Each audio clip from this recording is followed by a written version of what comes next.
సామరస్యాన్ని, మానసిక ప్రశాంతతను, మనుషుల ఆర్థిక స్థితిని దోచుకోవడానికి వచ్చిన అద్భుత జీవిని.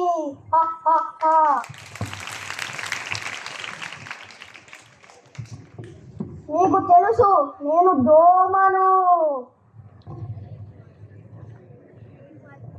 నన్ను పెద్దగా పట్టించుకోరు, కానీ నేను మీకు అతిపెద్ద శత్రువుని.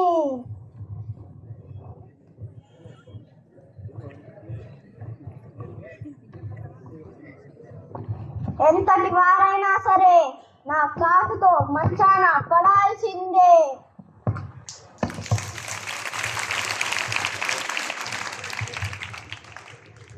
రాజైనా పేదవాడైనా నేను తలుచుకుంటే మీకు మరణమే.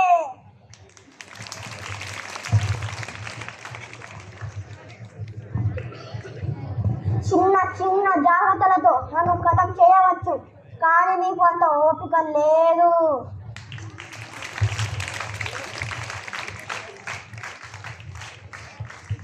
వర్షాకాలం వచ్చిందంటే నా పేరు లేకుండా ఒక్క రోజు కూడా వార్త రాదు.